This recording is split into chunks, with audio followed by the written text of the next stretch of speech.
Threading a needle can be a real struggle.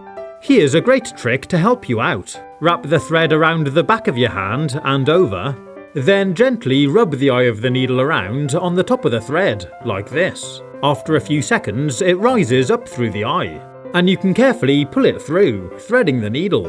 Pretty cool, huh? It's quick and easy, and it works really well. But if you struggle with that, you can use the toothbrush method. Lie your thread across the bristles of the brush, then simply push your needle down over the top, and the bristles poke the thread up through the eye. Once you've got the loop, just pull it through with your fingers. It's a clever little trick, and if you like this method, why not keep a toothbrush in with your sewing kit? If you find your glasses steam up when you come out of the cold into a warm room, you can try washing them in some warm water and a bit of soap, then gently dab them dry. The soap leaves a thin film on the lenses, which will help prevent them steaming up in the future.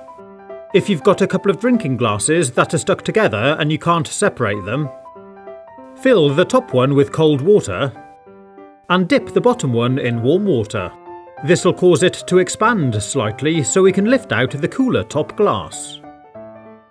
If you find your washing up sponge becomes tatty and worn out, you can prolong the life of your next sponge by just cutting it in half, so you've got two smaller sponges to wear out instead. This will save you a bit of money in the long run, and because it's smaller, it's easy to squeeze out all the water so it doesn't go mouldy.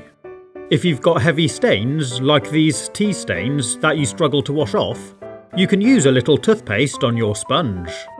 This is mildly abrasive and does a really good job of removing stains. Fresh and squeaky clean. You can also use some on an old toothbrush to clean up discoloured tile grouting. It takes a bit of elbow grease, but it makes a huge difference. If your drain is a bit grimy and smelly, you can tip down a couple of spoonfuls of bicarbonate of soda, then pour down a little vinegar. It really foams up and it helps to loosen any grime. Give it a quick brush and a wash down, and it's made a huge difference. You can make an automatic plant waterer by placing a jug of water slightly higher than your houseplant. Then take a ball of yarn and cut off a piece. Dunk it in the water to saturate it. Then poke one end down into the soil of your plant. I used a skewer to push it in about an inch deep. Now over time, the water will gently trickle down the yarn from the jug, keeping your plant well irrigated. And what's great is you can use the same jug to irrigate more than one plant. Just do the same again with another thread. If you're enjoying this video and you're new here, you might want to subscribe to my channel and click the notification bell so you don't miss my future content. And if you want to help support the channel, you can become a member and get access to perks. Just click the join button to get more details. If you've got a bouquet of flowers that have started to wilt and they look a bit tired, you can revive them and give them a new lease of life. First, drain away the old water, fill the vase up with fresh, and I'm also adding in a couple of teaspoons of sugar. This will help to nourish the flowers. Before we put the flowers back in the vase, cut about an inch off the stalk, but slice it at an angle like this. This helps maximise the surface area for the water to be absorbed. Do this with all the stems, and for the tougher ones like these roses, you can actually slice up into the stem as well. This will help maximise water absorption.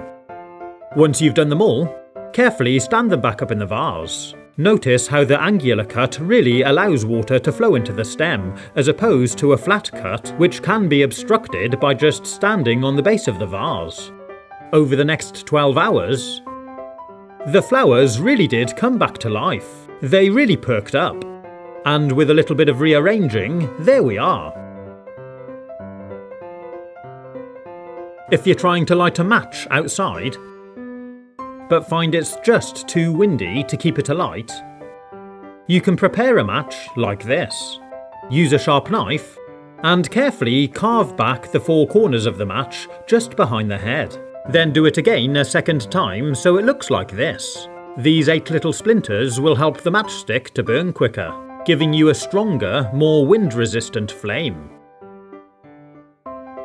If you find yourself in an emergency and need to make a candle, you can cut off a chunk of butter, Place it on something heat-proof and poke a hole straight down the centre with a skewer. Then cut yourself off a length of cotton string and poke it through the hole so it goes all the way to the bottom. Coat the end of the wick with a little bit of butter and light up your new emergency candle.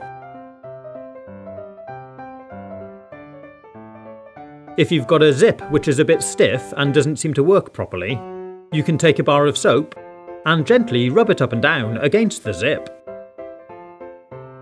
Do both sides, and it'll help to free it up, so once again your zip glides smoothly. If you want to clean fluff off a garment but you haven't got a lint roller, you can make your own out of a roll of tape. Pull off a strip, and instead of cutting it off, wrap it backwards around the roll and stick it to itself like this. Now it's ready to roll over your clothes.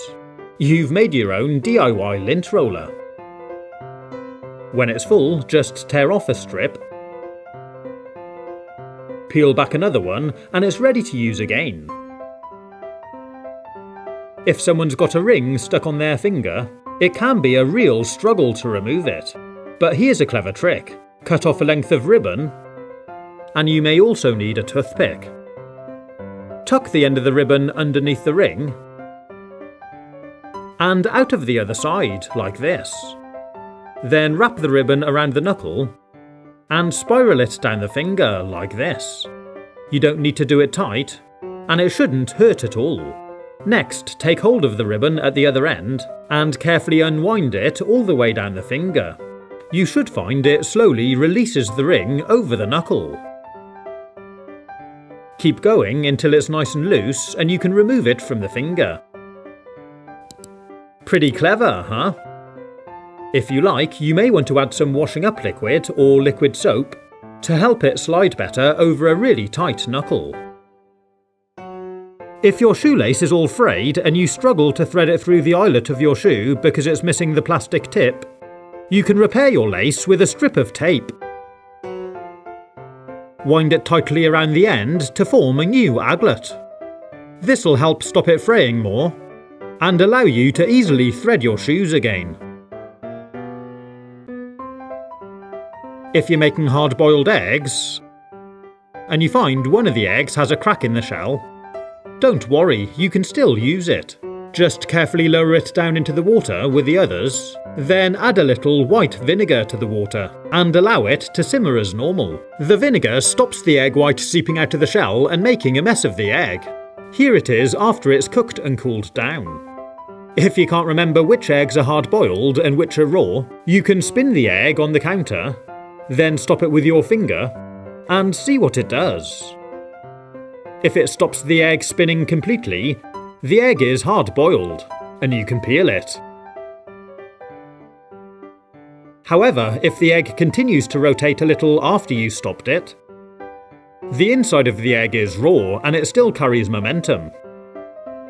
So make sure you crack this egg over a bowl. If you accidentally smash some glass on the floor, it can be difficult to pick up all the really small fragments. After you removed all the big pieces, you can take a slice of bread and carefully wipe that across the floor to pick up any tiny fragments. Make sure you don't get any in your hand, and you can see how they've stuck into the bread. I hope you've enjoyed watching this video. If you want to see more, you can click on the links. Stay safe, have fun, and as always, thanks for watching.